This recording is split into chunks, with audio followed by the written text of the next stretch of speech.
Halo para pecinta fisika, sekarang saya mau menjelaskan mengenai rangkaian dasar kapasitor. Nah, rangkaian dasar kapasitor yang saya maksud adalah yang tersusun seri dan paralel. Nah, ini kalau misalkan saya punya 3 kapasitor disusun seri. Disusun seri itu berarti disusun berderet seperti ini. Kalau saya hubungkan dengan tegangan baterai atau aki, tegangan DC, itu berarti semua kapasitor itu dicas atau dimuati listrik. Nanti misalkan bermuatan Q1, Q2, Q3. Kalau kapasitor sudah bermuatan listrik, maka pada ujung-ujungnya akan timbul tegangan listrik. Misalkan tegangannya V1, V2, V3. Perlu diketahui, untuk susunan seri kapasitor ini, maka akan berlaku bahwa muatan yang tersimpan dalam masing-masing kapasitor itu sama besarnya. Untuk kasus ini sama aja dengan Q total yang diberikan oleh sumber tegangan. Nah, kalau kita mencari Q1, itu boleh pakai C1 kali V1, Q2, C2 kali V2, Q3, C3 kali V3. Sedangkan seperti pada listrik dinamis, berlaku juga bahwa V total itu penjumlahan V masing-masing komponen. Jadi kalau kita masukkan, V itu kan Q per C ya. Jadi kalau V tot berarti ini kan Q tot dibagi dengan C tot, C serinya itu. Nah, kalau V1 berarti Q1 per C1. V2 berarti Q2 per C2. Ini Q3 per C3. Dan seterusnya, tergantung jumlah kapasitor yang dipasang seri. Nah, sekarang karena Q-tot, Q1, Q2, Q3 itu kan sama di sini. Karena sama bisa dicoret. Sehingga kita akan dapatkan rumus kapasitas atau kapasitansi pengganti untuk C yang di seri adalah 1/C1, 1/C2, 1/C3. Kalau kita lihat memang Q itu rumusnya C kali V, padahal Q-nya sama. Berarti saya bisa menulis V itu berbanding terbalik dengan C. Nah, artinya apa? Kalau kita bandingkan V1 dibanding V2, dibanding V3, dan seterusnya, merupakan perbandingan terbalik dari C-nya. Jadi boleh tulis 1/C1, 1/C2, 1/C3, dan seterusnya. Seperti itu ya. Inilah sifat-sifat rangkaian seri. Oke, nah sekarang kalau susunan paralel, kapasitornya disusun seperti ini. Misalkan saya punya 3 kapasitor disusun paralel. Paralel itu artinya bahwa ini kaki-kakinya ketemu ya, disatukan. Kaki kiri disatukan dengan yang kiri, kaki kanan disatukan dengan yang kanan, seperti itu. Artinya kaki-kakinya bisa bertemu. Kalau Anda masih bingung mengenai seri paralel, lihatlah video saya sebelumnya mengenai hambatan yang tersusun seri paralel. Kalau belum mengerti mengenai apa itu seri dan paralel. Ini saya anggap sudah mengerti apa itu seri, apa itu paralel. Nah, kalau ini dihubungkan dengan baterai, tentu saja dia dicas, nanti akan bermuatan listrik Q1, Q2, Q3. Nah, kalau ini rangkaiannya paralel, maka berlaku bahwa tegangan pada masing-masing kapasitor itu akan sama besarnya. Untuk kasus ini, sama aja dengan V total, ya, karena di sini tidak ada kapasitor sama sekali, ya. Nah, jadi sama dengan V total. Nah, kalau begitu, ini prinsipnya sama dengan listrik dinamis, rangkaian R kan, rangkaian hambatan. Kalau ini hambatan, di paralel, tegangannya kan juga sama. Jadi prinsipnya sama dengan listrik dinamis. Nah, sekarang kalau kita mau mencari muatan di C1, C2, C3, ya ini rumusnya. Pasti ya, Q itu CV, Q1, C1, V1, Q2, C2, V2, Q3, C3 kali V3. Q total itu merupakan jumlahan dari Q1, Q2, Q3. Jadi Q totalnya itu adalah Q1 tambah Q2 tambah Q3. Nah, Q total itu kan dirumuskan C total dikalikan dengan apa? V total, ya kan? Kalau Q1 kan C1 kali V1, Q2 C2 kali V2, Q3 ya C3 kali V3, dan seterusnya. Lah karena V-nya sama kan dicoret ini. Nah, coret. Jadi kalau begitu C-totnya, cetot ya, cetot C1 plus C2 plus C3 dan seterusnya. Jadi kapasitor kalau di paralel itu ternyata kapasitas penggantinya atau kapasitansi penggantinya tinggal menjumlah gitu aja. Q tadi itu kan C kali V ya, padahal ini V-nya sama. Lah kalau V-nya sama berarti Q itu kan sebanding dengan C. Nah, kalau hanya sebanding dengan C, berarti kalau saya bandingkan Q1 dibanding Q2 dibanding Q3, itu pasti akan sama dengan perbandingan kapasitansinya. Nah, seperti itu. Nah, inilah sifat-sifat rangkaian paralel. Contoh soal nomor 1. Ini ada kapasitor yang di seri, terus kemudian diparalel dengan yang lain. Yang ditanyakan adalah berapakah kapasitansi pengganti antara terminal titik A dan B. Caranya, kapasitor yang di seri ini kita ringkas dulu menjadi satu kapasitas pengganti seri ya. Saya namakan CS1 aja. Nah, berapa CS1? CS1 itu gampang sebenarnya. Seri 236 itu pasti 1. Lu kok bisa? Dari mana? Kan ini ya rumusnya. Seper CS1, seper 2, seper 3, seper 6. Disamakan penyebut 6, ini 3, 2, 1. Berarti CS1, 6 bagi 6 kan? Nah, ini 1 mikrofarad. Nah, udah ketemu kan? 1 mikrofarad. Antara CS1 dengan 9 mikro itu tersusun paralel. Jadi kalau begitu CAB-nya itu adalah CS1 ditambah dengan 9. Karena di paralel itu di jumlah ya. Jadi 1 tambah 9 hasilnya adalah 10 mikrofarad. Itulah jawabannya. Contoh soal nomor 2. Ini ada kapasitor yang identik sama semua kapasitansinya. Terus kemudian yang ditanyakan adalah berapa kapasitansi pengganti antara terminal RS, RU, dan RT. Jadi kita jawab yang pertama dulu ya, yang A. Ini yang ditanyakan berapa CRS, terminalnya di R dan S. Kalau terminalnya di R dan S, berarti nanti baterainya dipasang di sini, sehingga rangkaian yang C atas dengan bawah ini akan menjadi rangkaian yang terbuka. Jadi ini harus dihapus. Kalau ini dihapus, rangkaiannya akan menjadi seperti ini. Lihat ini sudah tidak ada, tinggal ini aja ya. Nah sekarang berarti rangkaian C ini kan seri. Saya sebut serinya adalah CS1. Lah CS1 itu bisa dihitung pakai rumus apa ya? Ini seper CS1, seper C, seper C, seper C. Jadi CS1 itu adalah C dibagi 3. It's very easy. Nah, terus kemudian kalau sudah diganti dengan C per 3, berarti ini C per 3 nanti paralel dengan C yang di sebelahnya. Jadi kalau paralel itu berapa ya paralelnya? Coba kita lihat di sini paralelnya berapa. Kalau paralel itu kan dijumlah aja, jadi saya namakan CP1 ya, paralel yang pertama, yaitu C ditambah dengan C per 3, gitu ya. Tinggal menjumlahkan aja, jadi ini 3 per 3, berarti 4C per 3. It's very simple. Nah, akhirnya di sini saya taruh sini, 4C per 3. Ini kapasitansi pengganti yang atas. Ya, jadi 4C per 3.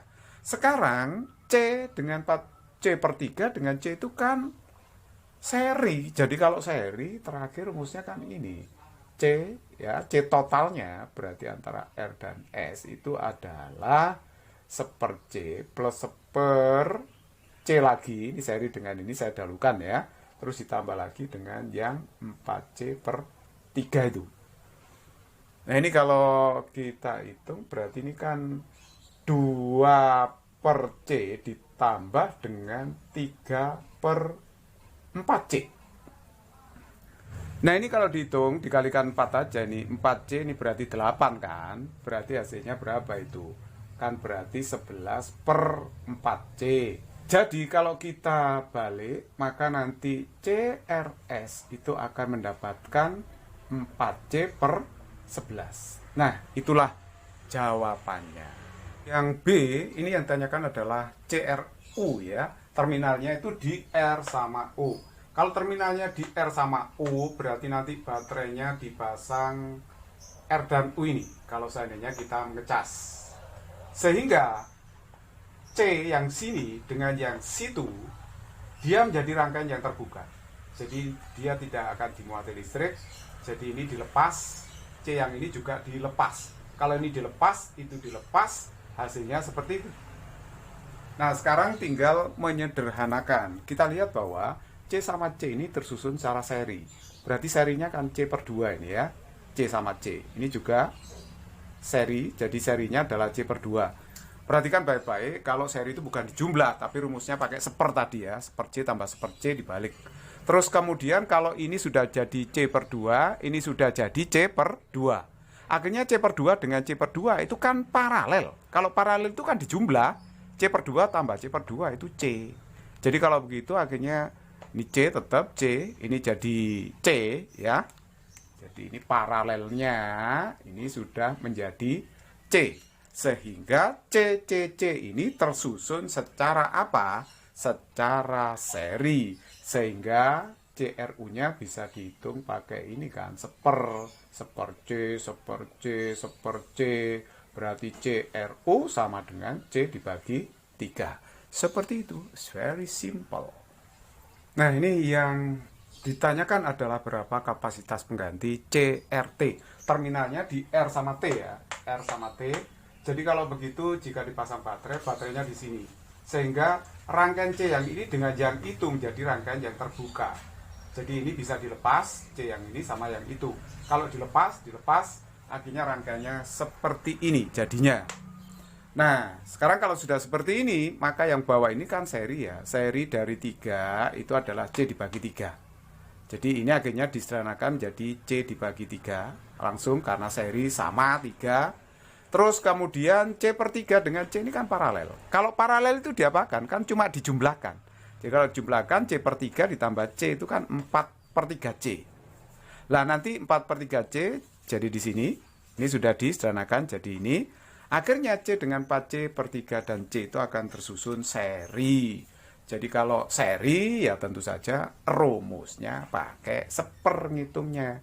Jadi seper CRT itu sama dengan seper C, ini juga C ya, seper C, seper 4 per 3C.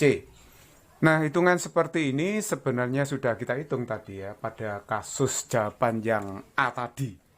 Yaitu berarti ini CRT-nya jika dihitung akan ketemu 4C per 11. Itulah jawabannya. Contoh soal nomor 3, ini ada susunan kapasitor, identik juga kapasitansinya atau kapasitasnya. Yang ditanyakan pada pertanyaan adalah berapa kapasitas pengganti antara terminal K dan M. Jadi terminalnya itu K dan M. Kalau terminalnya K dan M, berarti kalau begitu ini kita seri dulu ya. C di seri berarti C dibagi 4. Ini C di seri juga C dibagi 4.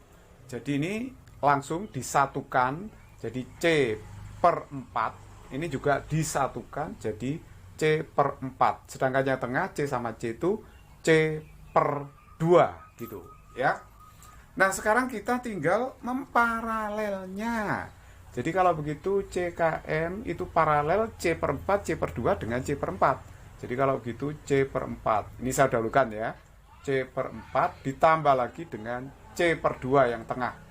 Jadi ini kan setengah C ditambah setengah C. Hasilnya adalah C. It's very simple problem. Nah, untuk soal yang B, ini CKL berarti terminalnya diambil di K sama L ya. Jadi kalau terminalnya KL, perhatikan ini bisa diringkas menjadi satu kapasitas pengganti seri. C per 2 berarti ya nilainya. Jadi itu nilainya adalah C per 2. Saya tulis C per 2. Nah terus kemudian ini juga bisa diringkas jadi satu aja. Ini juga C per 2. Ya, C sama C di seri C per 2. Ini juga bisa diringkas menjadi berapa? C seri. Sebanyak 4. Berarti bisa diringkas C per 4. Gitu aja. Sedangkan yang tengah C sama C berarti berapa? C per 2. Nah, akhirnya kita dapatkan penyederhanaan rangkaian seperti itu. Kita tinggal lanjutkan aja bahwa C per 4 dengan C per 2 ini kan tersusun secara paralel. Jadi kalau paralel, maka rangkaiannya jadi seperti ini. Oke, jadi rangkaiannya bisa disederhanakan seperti ini ya. Coba lihat C per 2 sama C per 4 kan tinggal dijumlah aja karena paralel. Jadinya adalah 3 per 4C. Nah nanti 3 per 4C ini akan seri dengan C per 2. C serinya ya pakai seper C S1 sama dengan seper 3C per 4 plus seper C per 2. Nah, ini kalau dihitung akhirnya ketemu 3C per 10. Nah, 3C per 10 ini jadinya di sini. Nanti dia paralel dengan C per 2 dengan ini. Jadi kalau paralel kan tinggal menjumlahkan aja. Jadi kalau begitu CKL itu adalah C per 2 ditambah dengan 3C per 10. Jadi kalau saya kalikan 5 ini berarti 5C ini 10. 5C per 10 ditambah 3C per 10. Berarti kan 8 10C. Ya, 8 per 10C atau boleh ditulis 4 per 5C. Nah, it's very simple problem. Soal nomor 4 cukup menarik. Ini ada C yang dipasang seperti ini, tapi ini ada kawat saja ya. Ini kawat aja, ini kawat. Jadi tidak ada apa-apanya, hanya kawat yang dipatri di sini ya. Nah, sekarang mari kita lihat.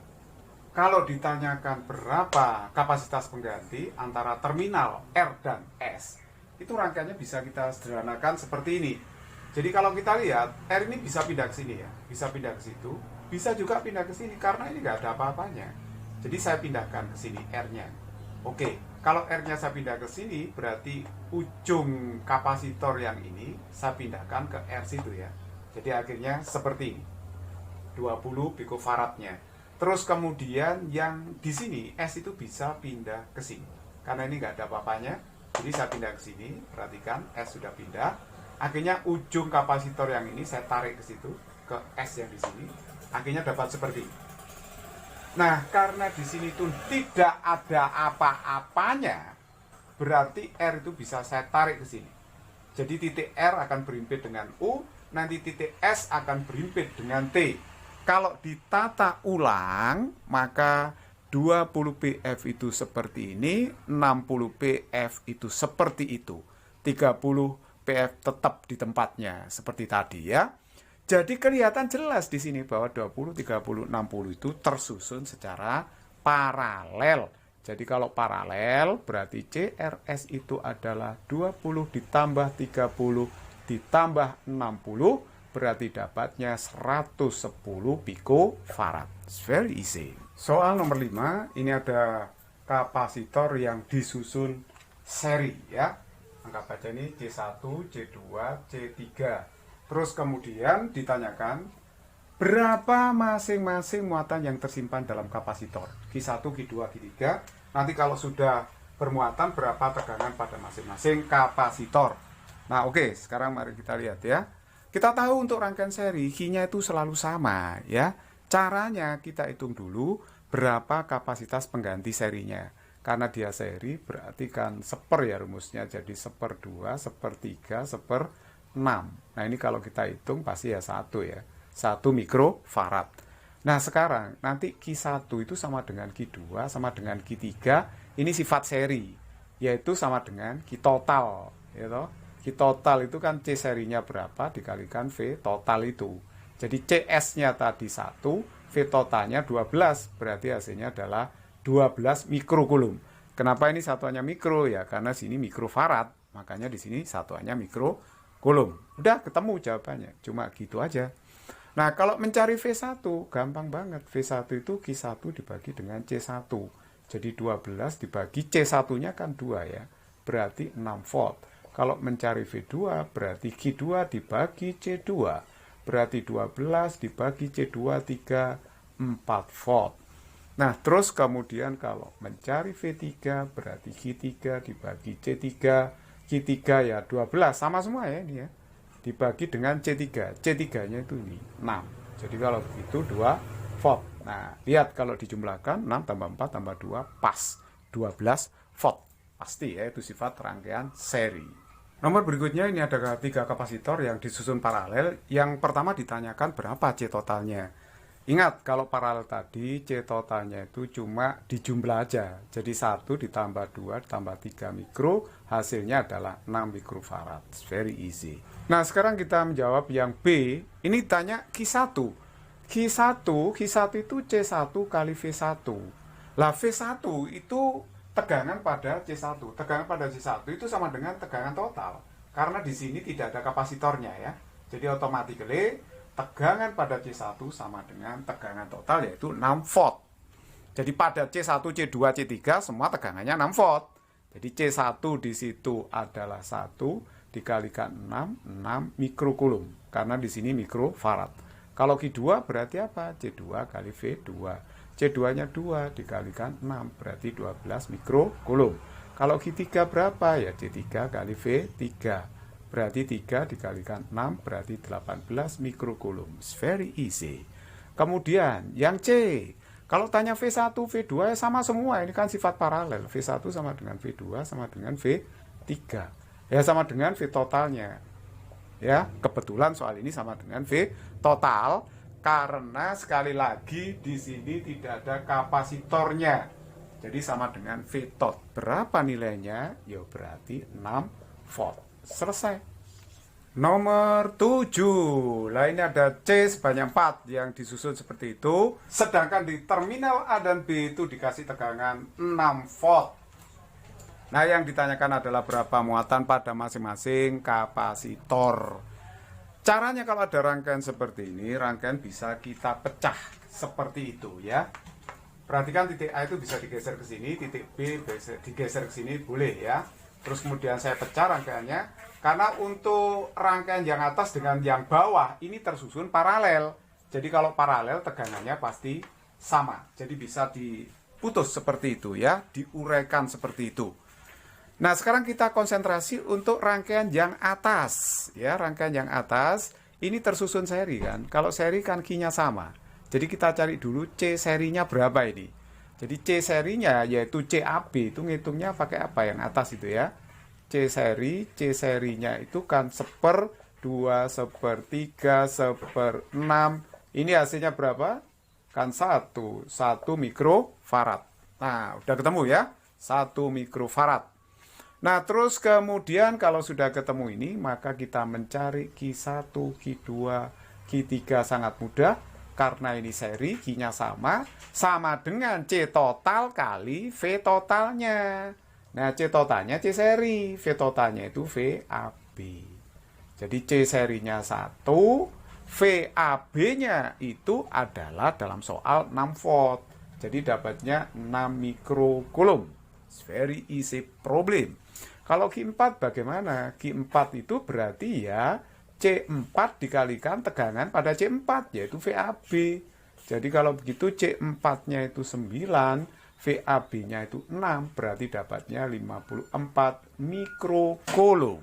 Nah, untuk pertanyaan yang B, ini kalau ditanya berapa V1, gampang karena Q-nya sudah ketemu. Jadi kalau tanya V1 berarti Q1 per C1. Q1-nya itu 6 ya. Di C1-nya tadi adalah 2, jadi hasilnya 3 volt. It's very easy. Nah, kalau mencari V2 berarti Q2 dibagi C2. Q2-nya tadi berapa? Ini 6 mikrokulum. Dibagi C2. C2-nya adalah 3. Berarti 2 volt. Selesai. Nah, terus kemudian V3-nya. V3 berarti Q3 dibagi dengan C3. Q3-nya adalah 6. Dibagi C3-nya adalah 6 juga. Ini ya, 6. Berarti 1 volt. It's very easy. Kalau V4-nya, nah V4 itu kan tegangan pada C4. Tegangan pada C4 yang nggak usah dihitung, itu akan sama dengan VAB, yaitu 6 volt. Ya, berikut ditanya energi yang tersimpan pada kapasitor 1. Ya, W1. W1 saya pakai rumus simpel aja, W1 setengah Q1 kali V1. Jadi rumus energi kapasitor itu bisa setengah QV, bisa setengah Q kuadrat per C, bisa setengah CV kuadrat. Tergantung di sini yang diketahui apa atau menggunakan yang mana, besaran QV atau C gitu ya. Nah, sekarang mari kita lihat, ini kita hitung. Tadi kan sudah tahu Q1-nya sekian, V1-nya segitu. Jadi kalau begitu tinggal masuk aja 6 10 pangkat min 6 dikalikan 3. Nah, ini mikro ya, dijadikan kulum. Kalikan 10 pangkat min 6. Jadi ini 9 kali 10 pangkat min 6 Joule. Nah, misalkan Anda pakai rumus lain, saya nggak setengah GV, pakai setengah CV kuadrat, boleh. Misalnya W4, saya praktekkan ya. Setengah C4 V4 kuadrat, boleh juga, nggak masalah. Setengah CV kuadrat, karena Q itu bisa diganti CV. Jadi setengah C4-nya tadi kan 9 ya, 9, 10 pangkat min 6, farad ya. V4-nya tadi berapa ya? V4-nya kan sama dengan VAB, berarti 6. Jadi 6 kuadrat. Jadi kalau begitu ini 36 dibagi 2. 36 bagi 2 itu adalah 18 kali 9 berarti 162 kali 10 pangkat min 6 Joule. It's very easy problem. Nomor 8, ini ada kapasitor, lumayan banyak kapasitornya, disusun seperti pada gambar. Jika VAB itu 6 volt, maka hitunglah VDB. Jadi yang tanyakan di sini adalah VDB. Kalau kita mendapat soal seperti ini, kita pecah aja ya. Kita pecah rangkaiannya menjadi 2. Perhatikan ini bisa diringkas menjadi satu kapasitas pengganti. Ini juga bisa diringkas jadi satu kapasitor ya. Oleh sebab itu nanti kapasitor yang atas dengan yang bawah ini sifatnya disusun paralel. Sehingga kalau paralel tegangan pada ujung-ujung kapasitor itu akan sama besarnya. Sehingga ini bisa dipecah rangkaiannya menjadi seperti ini ya. Perhatikan baik-baik bahwa 1, 2, 3 ini paralel. Jadi hasilnya adalah 6 karena kalau paralel cukup dijumlahkan saja. 6 mikrofarad. Nah ini ya penggantinya antara C dan D. Ini tetap 6 mikro sama seperti itu. Ini biarkan sama ya. Oke, sekarang mari kita hitung ya. VAB itu sudah diketahui loh, 6 volt di sini. Lihat rangkaian yang atas saja, nggak usah dilihat yang bawah karena kan ditanyakan VDB. Nah ini tersusun seri, kok C-nya sama? Perhatikan ya, rangkaian yang atas. Ini C-nya sama. 6 mikro, 6 mikro. Padahal kalau seri apa yang sama? Q-nya juga sama.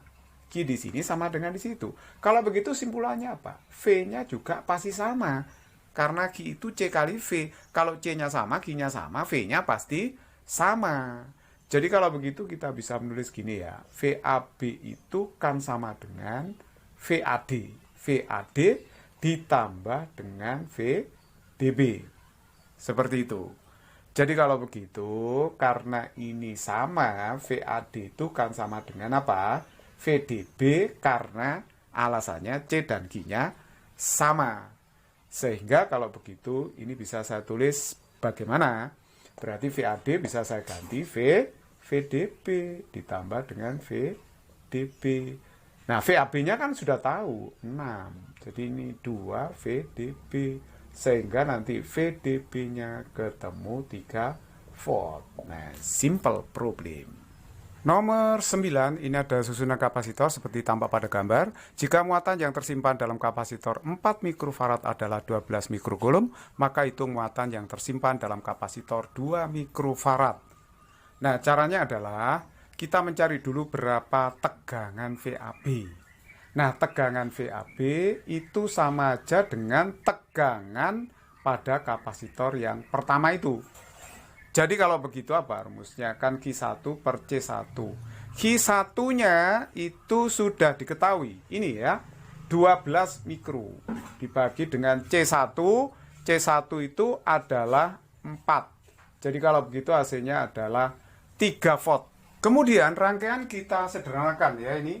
C1 dengan serinya C2, C3 itu paralel.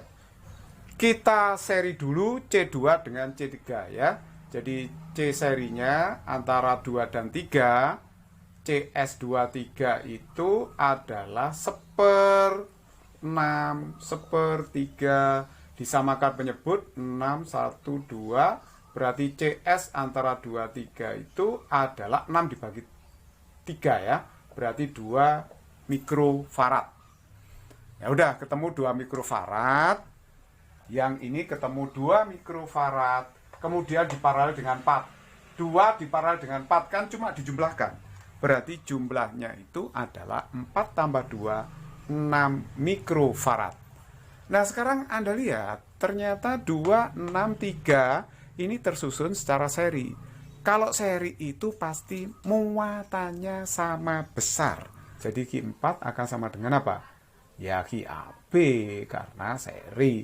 Jadi ini CAB dikalikan apa? VAB. Jadi CAB-nya itu 6.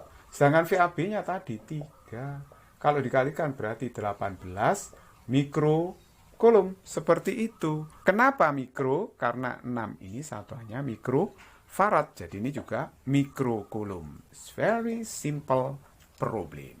Nomor 10. Ini ada kapasitor plat sejajar. Jadi ini platnya ya. Platnya seperti ini. Dibuat seperti ini. Platnya. Nah, luasnya adalah A. Terus jarak 2 plat itu D. Tapi di dalamnya itu diisi bahan dielektrik yang konstanta dielektriknya tidak sama.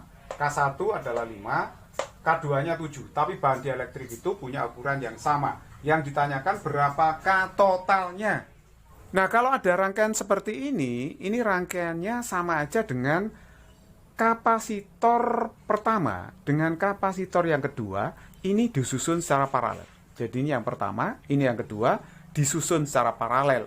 Jadi kalau disusun secara paralel, maka C totalnya itu sudah pasti dijumlahkan. Padahal kapasitor keping sejajar itu memiliki kapasitas ini kan, epsilon 0 Ka per D, CD-nya Eka itu ya. Kalau belum paham, silakan lihat video saya yang membahas mengenai kapasitor keping sejajar. Jadi C total itu apa? Berarti kan epsilon 0 K total dikalikan A total. A total ya seluruh luasnya plat itu A. Sedangkan jarak 2 plat itu adalah D. Terus kemudian C1 itu berarti epsilon 0 K1 dikalikan A1. Tapi A1 itu hanya mengambil separuh dari luasnya. Jadi setengah A ya. Sedangkan jarak plat ini tetap sama dengan totalnya D ya. Nah, terus yang ini epsilon 0 K2 lah kalikan A2, tapi A2-nya itu separuh luasnya juga, setengah A dibagi dengan D. Akhirnya kita bisa mencoret ini ya, epsilon 0 A per D-nya dicoret, coret, kita pesta coret. Nah, akhirnya kita dapatkan K totalnya setengah K1 ditambah setengah K2.